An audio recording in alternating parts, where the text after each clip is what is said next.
आप सभी को नमस्कार। YouTube चैनल की इस निःशुल्क क्लासेज में आप सभी का स्वागत है। जैसा कि हम पढ़ रहे थे, उपलब्धि परीक्षण अपना टॉपिक चल रहा था। पिछले टॉपिक में आपने उपलब्धि परीक्षण का जो भाग 1 था उसके अंदर मुख्य रूप से उपलब्धि परीक्षण का अर्थ पढ़ा था, परिभाषाएं पढ़ी थी। परिभाषाओं के अलावा आपने उस वीडियो के अंदर उपलब्धि परीक्षण का निष्कर्ष और उसके लक्षण पढ़े थे।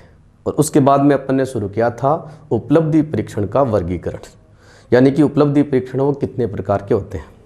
तो उपलब्धि परीक्षण के जो वर्गीकरण थे उसके अंदर अपन ने 3 आधार रखे थे। पहला आधार रखा था उद्देश्य के आधार पर। उद्देश्य के आधार पर उपलब्धि परीक्षण 2 प्रकार का होता है। मैंने आपको बता दिया था, सामान्य उपलब्धि परीक्षण और निदानात्मक। सामान्य उपलब्धि परीक्षण और निदानात्मक दोनों का अर्थ बता दिया था और पिछले वीडियो में दोनों का अंतर भी पढ़ लिया था। आज अपन उपलब्धि परीक्षण का भाग 2 लेकर आए हैं। तो इस भाग 2 में आज हम जस्ट आगे यानी डगलस और हॉलैंड के अनुसार उपलब्धि परीक्षण के 2 प्रकार बताए गए हैं, एक परमापीकृत और एक शिक्षक निर्मित। इन दोनों का अर्थ पढ़ेंगे और अर्थ पढ़ने के बाद में हम इन दोनों के अंदर अंतर पढ़ेंगे। तो देखिए, आज के इस वीडियो के अंदर हम मुख्य रूप से उपलब्धि परीक्षण का जो वर्गीकरण है उसी का जो भाग है आगे का, उसको आगे बढ़ा रहे हैं। तो देखिए, आगे बढ़ते हैं और इस टॉपिक को आगे कंटिन्यू लेते हैं। परमापीकृत परीक्षण, अंग्रेजी में बोलते हैं स्टैंडर्डाइज्ड टेस्ट। यानी स्टैंडर्डाइज्ड टेस्ट कौन सा होता है, परमापीकृत परीक्षण क्या होता है। अपन ने मूल्यांकन की विशेषताएं पढ़ी थी। मूल्यांकन की विशेषताओं में अपन ने जैसे वैधता, विश्वसनीयता, ये सारी विशेषताएं जब पढ़ी थी, व्यापकता वगैरह, उसमें एक विशेषता अपन ने पढ़ी थी परिमापीकरण। तो परिमापीकरण क्या होता है, तो सबसे पहले अपन इसके अर्थ की बात करते हैं। परिमापीकरण या परिमापित परीक्षण का अर्थ और इसकी परिभाषा, ये दोनों चीज़ देखते हैं। देखिए, परिमापीकरण का मतलब होता है किसी परीक्षण का मानक निर्धारण करना। मानक का मतलब हम अंग्रेजी में स्टैंडर्ड बोलते हैं कि साहब कोई स्टैंडर्ड होना चाहिए। कई बार आप एग्ज़ाम देते हो, प्रश्न पत्र देने के बाद में बाहर आकर इस प्रकार की उलाहना देते हो कि प्रश्न पत्र का स्तर बहुत ही कमज़ोर था, एकदम लो लेवल का पेपर था, प्रश्न का कोई स्तर ही नहीं है, पेपर का कोई स्तर ही नहीं है। इस प्रकार की शिकायतें अपन तब करते हैं जब प्रश्न पत्र का निर्माण करने वाले लोग, जिन लोगों के लिए प्रश्न पत्र या परीक्षण का आयोजन किया जा रहा है, उनके स्तर को ध्यान में नहीं रखते हैं। तो देखो, हर परीक्षण का एक मानक होना चाहिए और वो मानक कैसे तय करें। तो देखो, कहने का मतलब है परिमापीकृत परीक्षण उस परीक्षण को कहते हैं या परीक्षण का वह गुण जिसमें परीक्षा का एक निश्चित कक्षा, स्तर या मानक निश्चित किया जाता है। ध्यान से सुन लीजिए,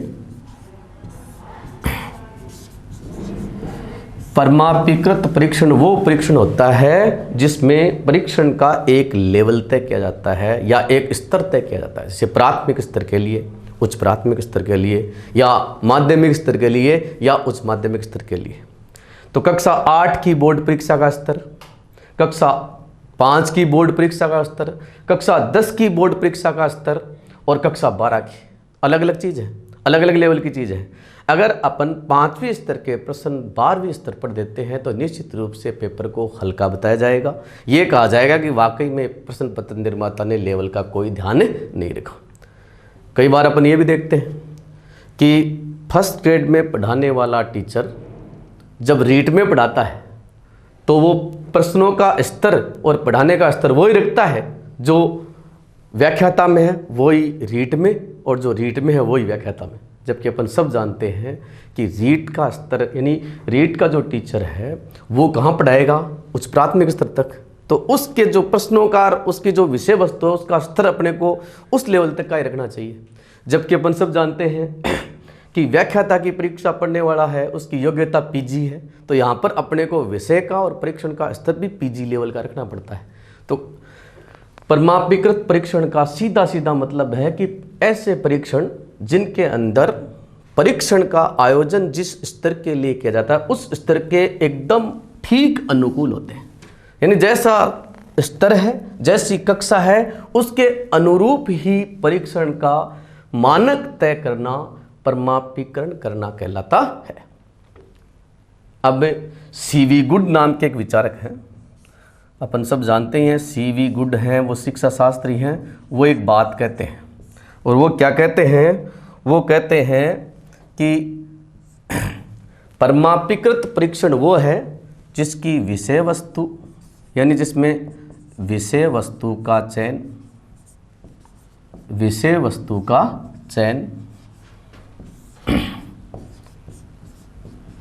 प्रश्न पत्र का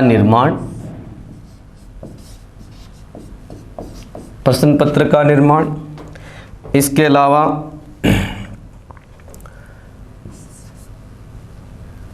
प्रशासन, इसके अलावा मूल्यांकन या फलांकन करने के तरीके पहले से ही निश्चित होते हैं। दोबारा सुन लीजिए, सीवी गुड क्या कह रहा है कि परमापिकृत परीक्षण वो होता है जिसमें विषय वस्तु का चयन करना, प्रश्नों का निर्माण करना या प्रश्न पत्र का निर्माण करना, प्रश्न पत्र का आयोजन, प्रशासन का मतलब उसको आयोजित करवाना, और उसकी जांच या उसका फलांकन करने के तरीके पहले से ही क्या होते हैं? निश्चित होते हैं। इनके अंदर मनमाना परिवर्तन नहीं किया जा सकता। तो सीवी गुड के अनुसार अपन ये कह सकते हैं कि परमापीकृत परीक्षण वो होते हैं जिनमें विषय वस्तु, इसके अलावा प्रश्नों का स्तर, प्रश्नों की संख्या, प्रश्नों के अंक, प्रश्न पत्र का आयोजन करने का तरीका, प्रश्न पत्र का मूल्यांकन करने का तरीका, ये सारी चीज़ें होती हैं वो पहले से क्या होती हैं? निश्चित होती हैं, और निश्चित होने के साथ साथ एक स्तर के अनुकूल भी होती है। तो ये तो बात हुई सीवी गुड की। इसके बाद में अगली बात अपन देखते हैं। सीवी गुड के बाद दूसरी परिभाषा अपन देखते हैं।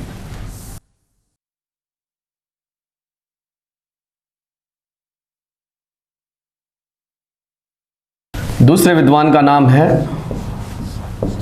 क्रोनबेक।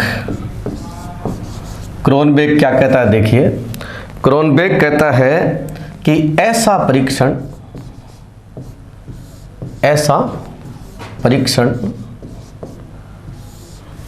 जिसकी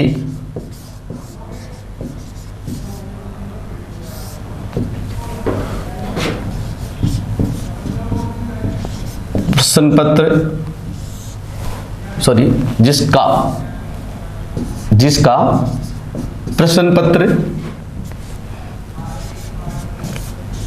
परीक्षण विधि,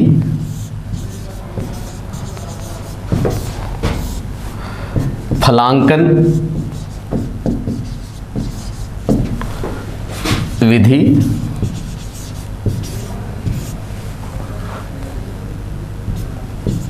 आयोजन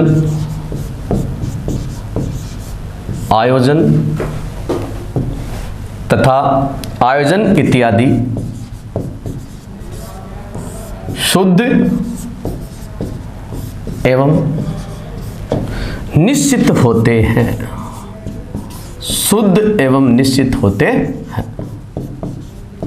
और ऐसे परीक्षण को विभिन्न स्थानों पर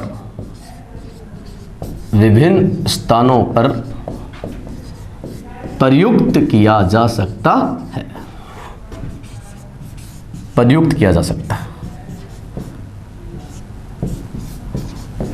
जी देखिए, यहाँ अपने को परिभाषा कोई रटने के दृष्टिकोण से नहीं है, खाली परमापीकरण का अर्थ समझने के लिए है। क्रोनबेक क्या कह रहा है? देखिए, क्रोनबेक ये कह रहा है कि ऐसे परीक्षण जिनके अंदर प्रश्न पत्र का निर्माण है, परीक्षण की विधि है, फलांकन का मतलब जांच करने का तरीका है या उसको आयोजित कराने का तरीका है, ये क्या होने चाहिए? शुद्ध होने चाहिए। और शुद्ध होने के साथ साथ में ये क्या होने चाहिए, शुद्ध तो हो ही हो, यानी शुद्ध तो हो ही हो, इसके साथ साथ आगे लिखा है निश्चित, तो निश्चितता होती है, ये ध्यान रखिएगा। यानी कहने का अभिप्राय यही है कि परमापिकृत परीक्षण जो होते हैं उन परीक्षणों के अंदर परीक्षा का प्रश्न पत्र, उसका अंक भार, समयावधि, इसके अलावा जांच करने का तरीका, उसको प्रशासित करने का तरीका, ये सारी बातें पहले से क्या होती हैं, निश्चित होती हैं और एक जो स्तर होता है उस स्तर के अनुकूल होती हैं। परीक्षण का ये गुण होता है, इसी को अपन परमापिकृत परीक्षण कहते हैं। तो देखिए परमापिकृत परीक्षण का मतलब होता है कि उसका एक स्तर होता है, उसका एक स्टैंडर्ड होता है, एक लेवल के अनुकूल प्रश्न पत्र का निर्माण किया जाता है, उसी लेवल के हिसाब से उसका आयोजन होता है, उसी लेवल के हिसाब से उसकी पूर्व निश्चित पूर्व निर्धारित शुद्ध विधियाँ होती हैं। इन सभी गुणों से युक्त जो परीक्षण होता है उसी को अपन परमापिकृत परीक्षण कहते हैं। तो ये तो इसका अर्थ हुआ। एक प्रकार तो मैंने आपको बताया कि परमापीकरण के आधार पर दो प्रकार के उपलब्धि परीक्षण होते हैं, एक तो परमापीकृत परीक्षण और दूसरे होते हैं शिक्षक निर्मित परीक्षण।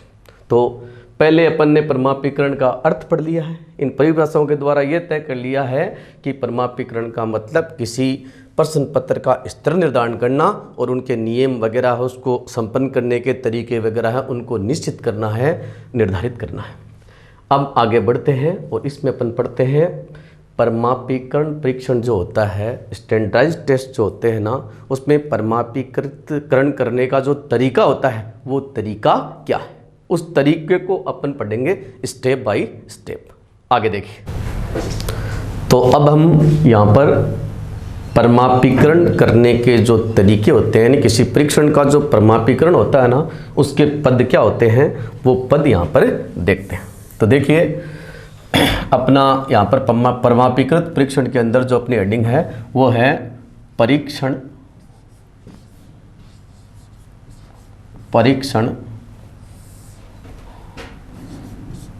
परमापीकरण के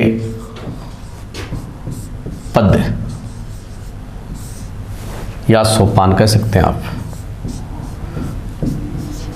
यानी किसी परीक्षण को परमापीकृत करने के लिए किन किन सोपानों का अपने को पालन करना पड़ता है, ये चीज़ आपको यहाँ पर देखनी है। तो देखिए एक एक पद में आपके सामने यहाँ पर रख रहा हूँ।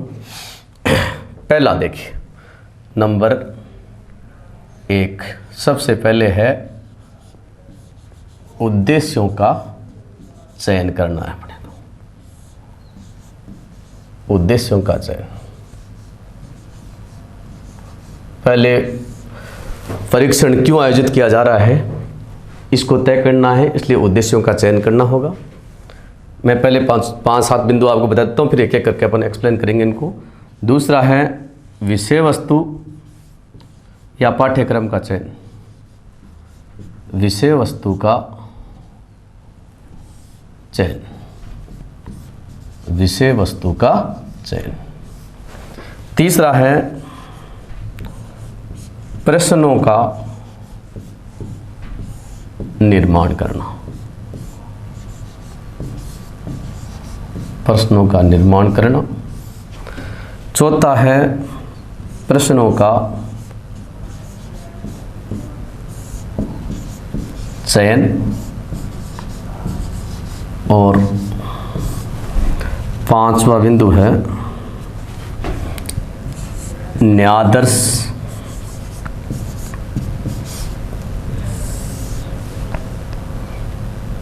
पर प्रशासित करना।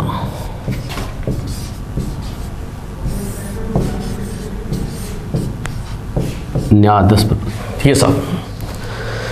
तो उपलब्धि परीक्षण में अपन क्या पढ़ रहे हैं, किसी परीक्षण को परमापीकरण करने के लिए जिन पदों का या सोपानों का चरणों का अपन इस्तेमाल करते हैं उनमें से शुरुआती 5 पद या 5 चरण मैंने यहाँ पर लिखे हैं।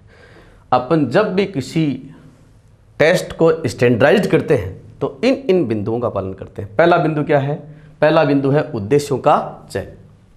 उद्देश्यों का चयन करने का मतलब है कि अपन कोई भी परीक्षण आयोजित करवाते हैं तो उसके कोई न कोई उद्देश्य निर्धारित करते हैं कि साहब ये परीक्षण क्यों तय किया जा रहा है। तो पहले उद्देश्य तय करते हैं, उसके बाद में आप विषय वस्तु तय करते हो कि आप जिन उद्देश्यों को लेकर टेस्ट ले रहे हो तो उस टेस्ट की विषय वस्तु क्या होगी। तो विषय वस्तु है उसका अपन चयन करते हैं कि साहब 2 पार्ट, 3 पार्ट, 4 पार्ट या 5 पार्ट या आधा सिलेबस कितना निर्धारित किया है वो चयन करना है। अब उस देखो उद्देश्यों का निर्धारण करते समय अपने को विषय वस्तु की प्रकृति भी ध्यान में रखनी चाहिए कि विषय वस्तु किस प्रकार की है, उसके हिसाब से उद्देश्यों का चयन करते हैं अपन। तीसरी बात, प्रश्नों का निर्माण। प्रश्नों का निर्माण करते हैं विषय वस्तु के अनुसार उद्देश्यों को ध्यान में रखते हुए अपने पास में जो भी मटेरियल है, विषय वस्तु है, सिलेबस है, उसमें से तरह तरह के प्रश्न बनाते हैं। बहुत सारे प्रश्न बना लेते हैं, छोटे हर प्रकार के प्रश्न बना लेते हैं। उसके बाद में अपन प्रश्नों का क्या करते हैं, चयन करते हैं। यानी ज्ञान, अवबोध, कौशल इत्यादि जो चीज़ होती है ना, यानी शिक्षण उद्देश्य जितने भी होते हैं, ज्ञान है, अवबोध है, कौशल है, ज्ञानोपयोग है, रुचि है, अभिरुचि, इन सब को ध्यान में रखते हुए क्या करते हैं, प्रश्नों का चयन करते हैं। उद्देश्य के अनुरूप प्रश्न होने चाहिए ताकि वैधता का संकट खड़ा नहीं हो। और उसके बाद में प्रश्नों का जब चयन कर लिया जाता है, अब आपने उस प्रश्न पत्रों का चयन होते ही प्रश्न पेपर का निर्माण हो जाता है। अब आप उसको क्या करोगे, न्यायादर्श का मतलब होता है सैंपलिंग, उसको यूज करिए। आप यूज करते हैं न्यायादर्श का चयन, न्यायादर्श का मतलब सैंपलिंग से है। आप लड़कों पर, लड़कियों पर, शहर के, गांव के, हर जगह के जो स्टूडेंट लेकर हजारों की संख्या में, और उस सैंपलिंग का आप उस पर क्या करें, यानी टेस्ट का आयोजन करवाएं। तो यहाँ तक अपन ने 5 बातें पढ़ ली हैं। पहले उद्देश्य तय करेंगे, ज्ञान, अवबोध, कौशल जो भी है। फिर विषय वस्तु तय करेंगे कि कितनी विषय वस्तु में से परीक्षण लिया जाएगा। उसके बाद में विषय वस्तु के आधार पर जो अपन ने सामग्री है उसके बेस पर ही प्रश्नों का निर्माण करेंगे। और फिर उद्देश्यों की प्रकृति को ध्यान में रखते हुए, पेपर का आकार ध्यान में रखते हुए प्रश्नों का चयन करेंगे। और चयन होने के बाद में जब प्रश्न पत्र का निर्माण यहाँ पर अपन ने हो गया तो उसकी सैंपलिंग के लिए अपन बहुत सारे विद्यार्थियों पर उसको प्रशासित करेंगे। और उसके बाद में अपन अगला 6ठा चरण शुरू करेंगे जो अपन आगे देख रहे हैं। तो 5 के बाद में 6ठा बिंदु देखिए। 6ठा बिंदु है अंक प्रदान करना। अंक प्रदान करना। 7वां बिंदु है वैधता निर्धारण।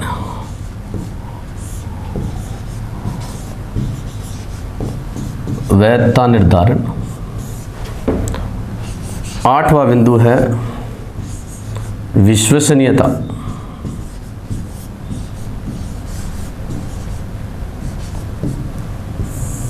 निर्धारण,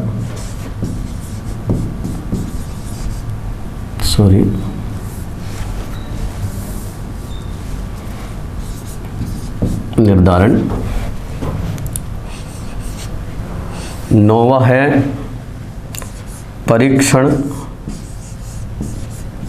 अन्वेषण।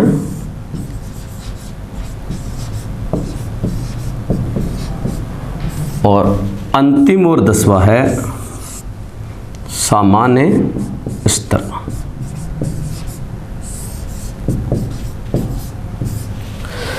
तो देखिए आपने 5 बिंदु पहले पढ़े, उन 5 के बाद में लास्ट अपन ने पढ़ा कि साहब 5वें बिंदु में पढ़ा था कि परीक्षण है उसका फिर आयोजन करवाया जाएगा। जब पेपर पूरा निर्मित हो जाएगा तो उसको फिर सैंपल के आधार पर जो विद्यार्थी अपन ने लिए हैं ना, उन विद्यार्थियों के ऊपर उसको प्रशासित किया जाएगा। और जब सबके परीक्षण की अपन पुस्तिकाएं वगैरह इकट्ठी कर लेंगे तो उसके बाद में अगला चरण 6ठा है अंक प्रदान करना, यानी उनको नंबरिंग दी जाएगी, उनके कितने में से कितने नंबर आए। अब जो नंबरिंग प्रदान की गई इसके बाद में आपको एक काम और करना पड़ेगा, परीक्षण की वैधता निर्धारण करना। वैधता का मतलब आप समझते हो, वैधता का सीधा सीधा मतलब है उद्देश्य निष्ठता। अगर आप किसी परीक्षण की वैधता का निर्धारण कर रहे हो, इसका मतलब क्या है, आप इस बात को देख रहे हो कि प्रश्न पत्र में पूछे गए, परीक्षण में पूछे गए प्रश्न हैं वो उद्देश्य, ज्ञान, अवबोध, कौशल उनको प्राप्त कर रहे हैं या नहीं है। यानी कहने का मतलब है कि जिस उद्देश्य के लिए परीक्षण का निर्माण किया गया है, परीक्षण उस उद्देश्य को प्राप्त करने में सफल है या नहीं, इस बात को तय करना ही वैधता का निर्धारण करना है। इसके बाद में अपन करेंगे विश्वसनीयता का निर्धारण। तो विश्वसनीयता का मतलब मैंने आपको बताया था कि परीक्षण का स्वरूप ऐसा होना चाहिए कि इसका प्रयोग अपन एक ही बच्चे पर बार बार भी करें ना तो उसके प्राप्तांकों में अंतर नहीं आना चाहिए। अगर प्राप्तांक परीक्षण को अपन बार बार एक ही बच्चे पर मान लीजिए बार बार प्रयुक्त करते हैं और उसके प्राप्तांकों में कोई बहुत बड़ा डिफरेंस नहीं आता है, इसका मतलब क्या है कि परीक्षण में विश्वसनीयता का गुण भी है। उसके बाद में परीक्षण का अपन टोटली अन्वेषण करते हैं, पूरे की जांच करते हैं अच्छी तरह से कि कोई कमी तो नहीं रह गई है, और उसके बाद में उसका स्तर तय करते हैं, उसका सामान्य स्तर तय कर देते हैं कि साहब ये प्राथमिक स्तर के लिए है या उच्च प्राथमिक स्तर के लिए है या माध्यमिक के लिए है या उच्च माध्यमिक के लिए। इस प्रकार परमापिकृत परीक्षण है ना, वो परमापिकृत होता कब है, जब अपन इन 10 सोपानों का, 5 बिंदु आपने पहले पढ़े और 6 बिंदु आपके सामने हैं, इन 10 सोपानों का, इन पदों का अगर अपन पालन करते हैं तो इनके आधार पर अपन किसी भी परीक्षण को क्या कर सकते हैं, स्टैंडर्डाइज्ड कर सकते हैं। तो ये तो हो गया परमापिकृत परीक्षण का अर्थ।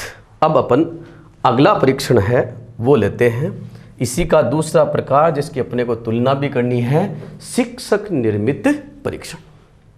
अब शिक्षक निर्मित परीक्षण क्या होता है? देखो, स्टैंडर्डाइज्ड टेस्ट होता है ना, उसके तो प्रश्न, पूर्णांक, प्रश्नों की संख्या, सब कुछ चीज़ें होती हैं। प्रश्न का आयोजन कराने की अवधि, प्रश्न की समय अवधि, मूल्यांकन का तरीका, यानी नेगेटिव मार्किंग होगी कि नहीं होगी, ये सारी की सारी बातें पहले से ही क्या होती है, निश्चित होती है। लेकिन शिक्षक निर्मित या अपरमापिकृत परीक्षण वो होता है जिसको विद्यालय में, या अपन ये कह सकते हैं शिक्षक द्वारा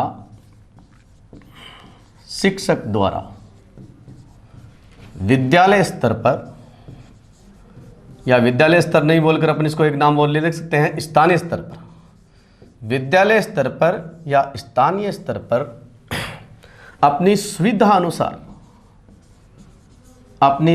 अनुसार बच्चों की जांच करने के लिए निर्मित करते हैं,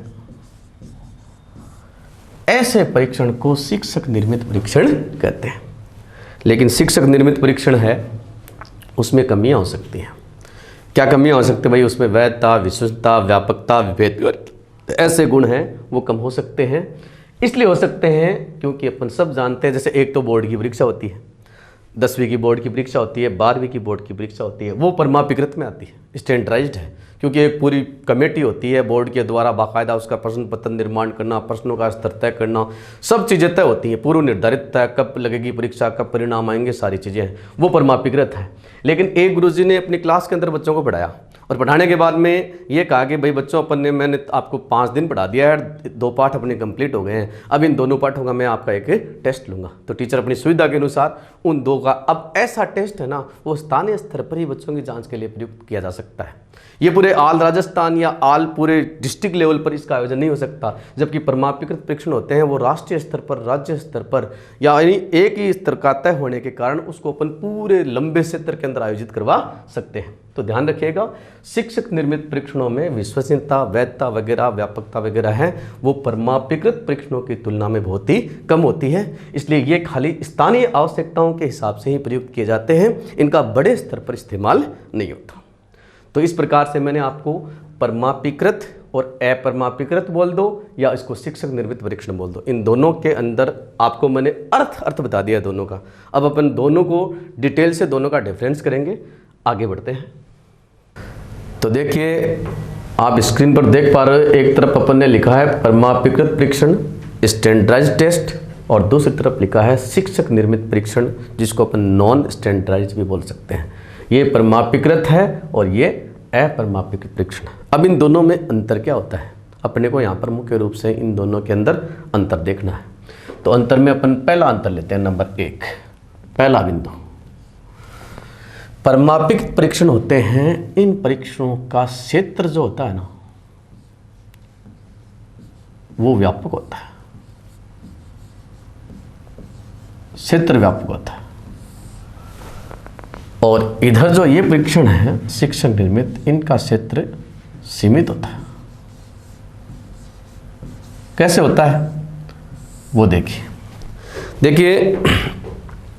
परमापिकृत परीक्षण है, उनका क्षेत्र व्यापक इसलिए होता है क्योंकि इन परीक्षणों का आयोजन का जो एरिया होता है वो क्या होता है, या तो ये राष्ट्रीय स्तर पर होते हैं, राष्ट्रीय स्तर, राज्य स्तर, या फिर जिला स्तर, इस प्रकार से बड़े लेवल पर इनका आयोजन होता है। तो देखिए, स्तर जो होता है ना इनका, वो काफ़ी व्यापक है। जबकि अपन सब जानते हैं कि शिक्षक निर्मित परीक्षण क्या काम में आता है, ये स्कूल के अंदर गुरुजी जिस क्लास में पढ़ा रहे हैं ना, उस क्लास के लिए उपयोगी है, बाकी बड़े स्तर पर इसका उपयोग नहीं होता। तो सीमित क्यों है? क्योंकि इसका लेवल क्या होता है, केवल कक्षा स्तर का ही होता है।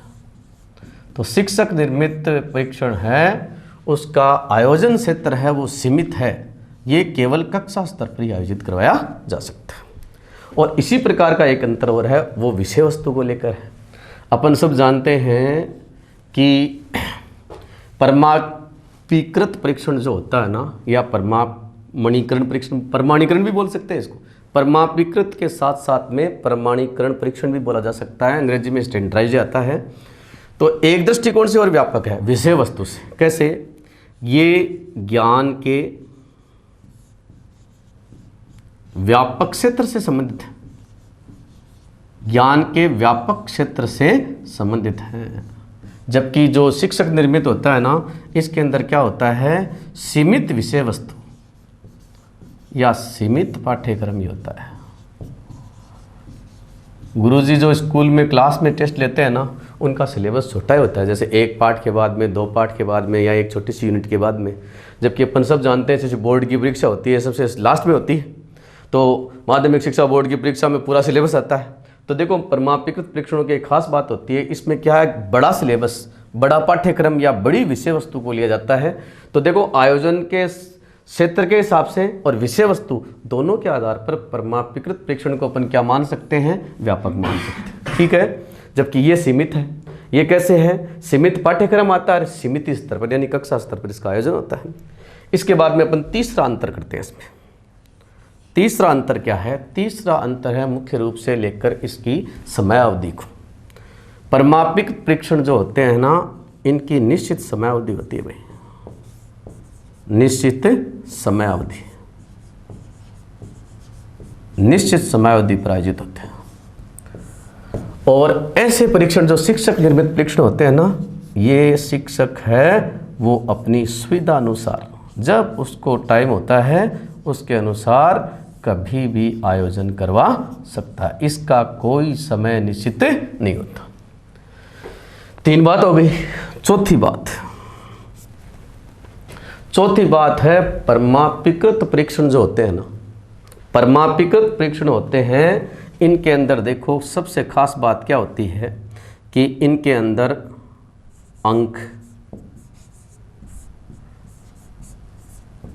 प्रश्नों की संख्या, अंक, प्रश्नों की संख्या, पाठ्यक्रम,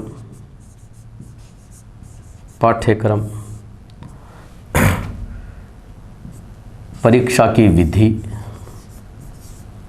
मूल्यांकन का तरीका या विधि, ये सारी चीज़ें होती हैं वो पूर्व निर्धारित होती हैं। ये खास बात है, दोबारा ध्यान देना। अंक, प्रश्नों की संख्या, प्रश्नों का भारांक, पाठ्यक्रम, परीक्षा लेने की विधि, जांच करने का तरीका, ये सारे के सारे क्या होते हैं, पहले से ही निर्धारित होते हैं। इनमें कोई चेंजिंग आप नहीं कर सकते, पहले से तय होते हैं, निश्चित समय पर होती है, एक फिक्स टाइम टेबल होता है इसका। जबकि अपन सब जानते हैं शिक्षक निर्मित परीक्षण जो होते हैं ना, इसके अंदर पाठ्यक्रम, प्रश्नों की संख्या, ये थोड़ा वो टीचर बता देता है कि साहब अपन ने 2 पाठ पढ़े थे, उन पाठ में से किसी एक पाठ का टेस्ट ले लेते हैं, कितने पसंद देंगे, इस प्रकार की किस प्रकार से मूल्यांकन होगा, नेगेटिव मार्किंग होगी नहीं होगी, ये सारी बातें यहाँ पर निश्चित नहीं होती। तो इस प्रकार से आपने परमाणुकृत परीक्षण और शिक्षक निर्मित परीक्षण में कितने अंतर पढ़ लिए? 4 पढ़ लिए, लेकिन अंतर कुछ और भी है। तो अगले अंतर अपन आगे देखते हैं, आगे बढ़ते हैं। एक बार इनको मिटा देते हैं।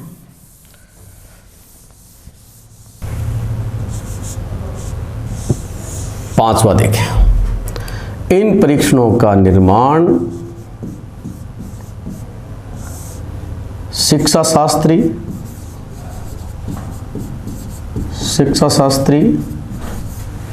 एवं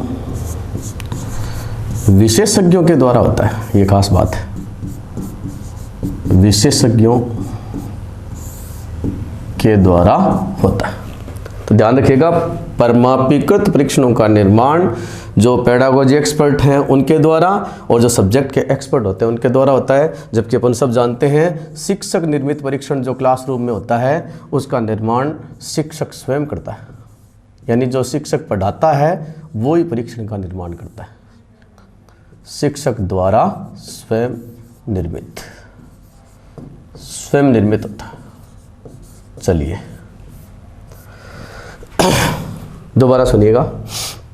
पांचवां अंतर अपन ने पढ़ा है कि साहब परमापीकृत परीक्षण जैसे बोर्ड की एग्जाम होती है, उसकी एक बाकायदा कमेटी होती है, एक बहुत बड़ी शिक्षा शास्त्रियों की विशेषज्ञों की टीम होती है, उसके द्वारा निश्चित मापदंडों के आधार पर प्रश्न पत्र का निर्माण किया जाता है। जबकि शिक्षक जो टेस्ट के लिए पेपर बनाता है उसके लिए इस प्रकार के कोई मापदंड नहीं होते हैं, उस पर विश्वसनीयता वैधता वगैरह इतना ज़्यादा ध्यान नहीं रखा जाता है। वो क्या करता है, अपनी विषय वस्तु की जाँच करने के लिए अपने सुविधा अनुसार कैसा भी प्रश्न पत्र बना लेता है, तो इसको अपन यानी कि पूर्व निर्धारित नहीं मान सकते, ये सुविधा अनुसार होता है।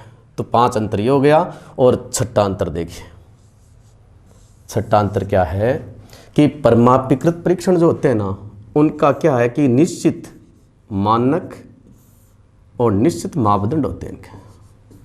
यानी इन परीक्षणों के मानक और मापदंड क्या होते हैं, निश्चित होते हैं। और जिस परीक्षण में अपन सब जानते हैं कि मानक और मापदंड निश्चित होते हैं, उसकी खास बात ये होती है कि उसके आधार पर अपन विभिन्न समूह के अंदर तुलना कर सकते हैं, समूह में तुलना कर सकते हैं। लेकिन शिक्षक निर्मित परीक्षण होते हैं ना, उनके कोई बहुत ज़्यादा बड़े स्टैंडर्ड नहीं होते हैं, न तो कोई मानक होता है निश्चित और न ही कोई मापदंड होता है।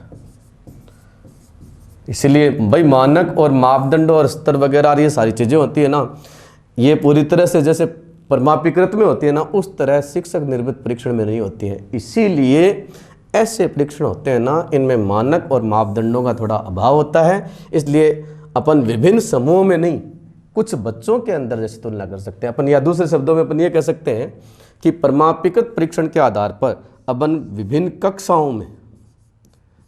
कक्षाओं एवं विभिन्न विद्यालयों में, स्कूल होते हैं ना, उनमें तुलना कर सकते हैं दोनों में। कैसे, जैसे 10वीं का परीक्षा का परिणाम आया तो 10वीं का 12वीं से तुलना कर सकते हैं, 12वीं की 10वीं से तुलना कर सकते हैं।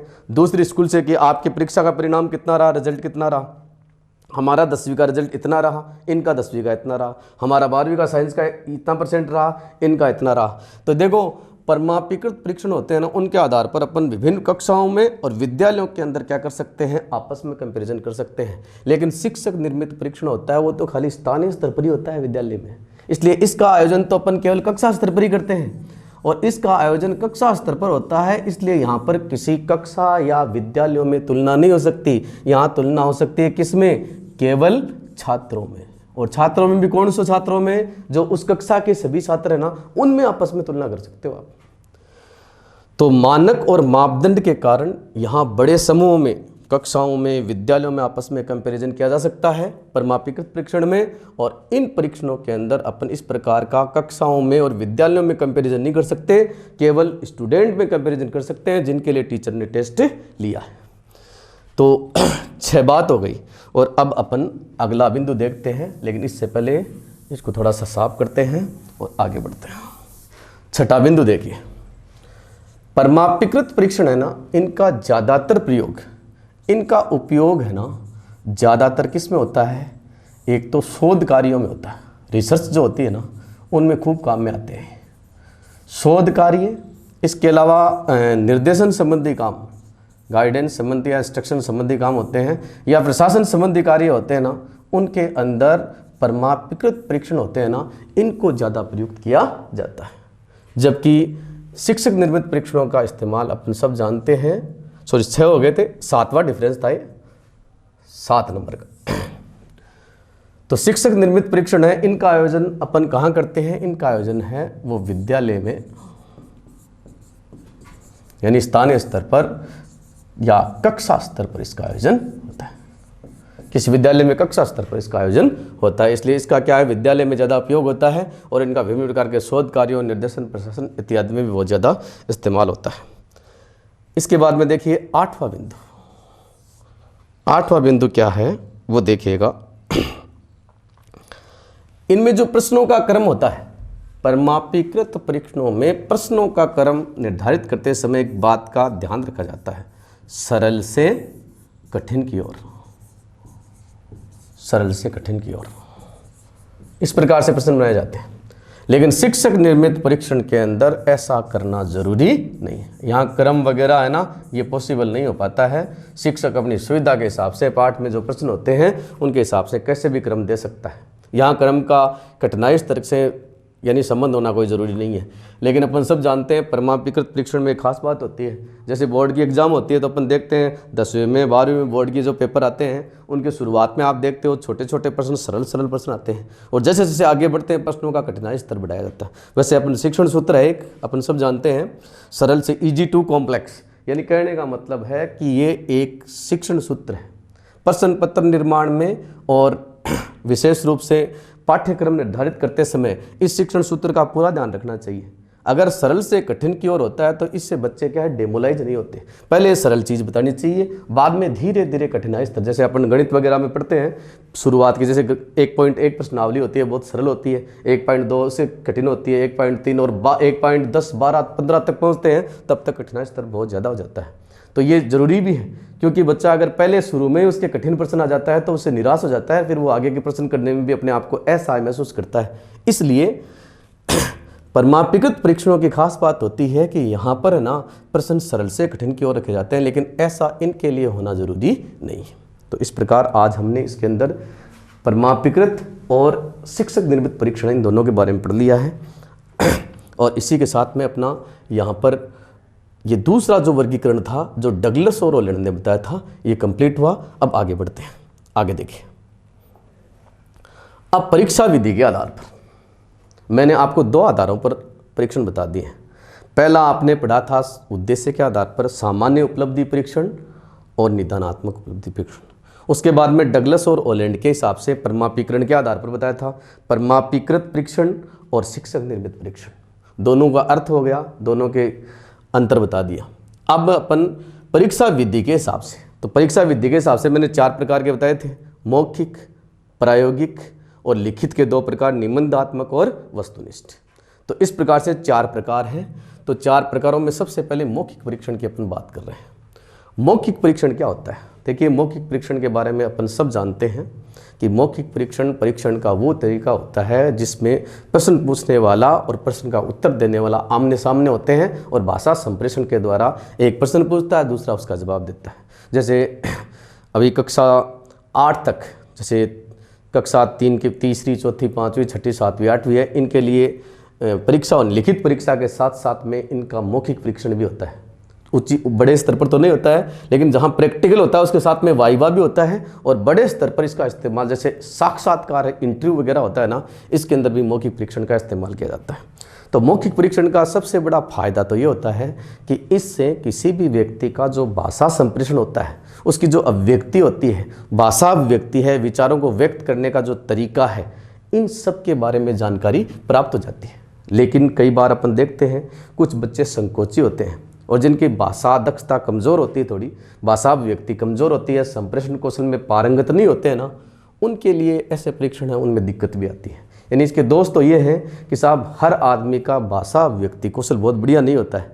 कई बार क्या है कि सामने वाला पूछता तो बता नहीं पाते। कई बार बच्चों से प्रश्न पूछते हैं कि भाई इस प्रश्न का जवाब दो, तो बच्चा कहता भी है कि साहब गुरुजी मैं तो बता नहीं सकता, मैं लिख के दे सकता हूँ। तो लिखने में और बोलने में बहुत फर्क होता है। इंटरव्यू बोर्ड के सामने बहुत सारे बड़े बड़े धुरंधर होते हैं, विशेषज्ञ होते हैं, उनके पसीने छूट जाते हैं, बोल नहीं पाते हैं, दबाव में आ जाते हैं। तो थोड़ा सा दबाव वगैरह है ना, वो मौखिक परीक्षण में ज़्यादा रहता है। लेकिन देखो, भाषा व्यक्ति वगैरह है, उसका असली ढंग से पता लगाने के लिए ये परीक्षण बहुत ही जरूरी है। विशेष रूप से जैसे एक टीचर को जब मान लीजिए टीचर की भर्ती हो रही हो, तो उसमें मौखिक परीक्षण जरूर करना चाहिए। उसका व्याख्यान कौशल कैसा है, उसकी संप्रेषण क्षमता कैसी है, ये चीज़ खाली ज्ञान से काम नहीं चलने वाला है। अगर संप्रेषण कौशल बढ़िया नहीं है ना, तो ऐसी स्थिति में क्या है कि एक अध्यापक प्रभावी शिक्षण नहीं करवा सकता। इसलिए मौखिक परीक्षणों के गुण भी हैं और दोष भी हैं। इसके बाद में एक परीक्षण और है, वो देखिए प्रायोगिक परीक्षण। प्रायोगिक परीक्षण का मतलब इसको कार्यात्मक परीक्षण भी कहते हैं, प्रैक्टिकल की बात है।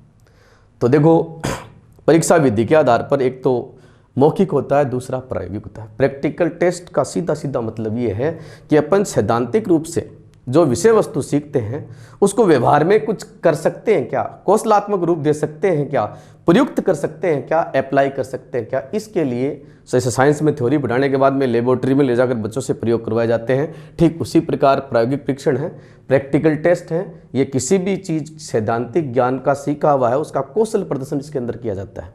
तो इसका फायदा ये होता है, जैसा कि अपन बातें आपने एक सूक्ति पढ़ी होगी कि क्रिया के बिना ज्ञान बाहर है। सैद्धांतिक ज्ञान अगर क्रियान्वित नहीं किया जाता है ना तो वो एक तरह से बोझ बन जाता है। तो प्रैक्टिकल टेस्ट है वो भी प्रचलन में है, जैसे भूगोल में है, फिजिक्स में है, केमिस्ट्री में है, बायो में है। इन सब बहुत सारे आजकल जो विषय हैं उनके अंदर प्रैक्टिकल टेस्ट है, उनका आयोजन भी करवाया जाता है। तो प्रैक्टिकल मुख्य रूप से किसके लिए, सीखे हुए ज्ञान का जो कार्यात्मक पक्ष है या क्रियात्मक पक्ष है उसकी जांच करने के लिए ऐसे परीक्षणों की आवश्यकता भी पड़ती है। तो इसी के साथ में आज हमने ये 2 परीक्षणों तक की बात कर ली है।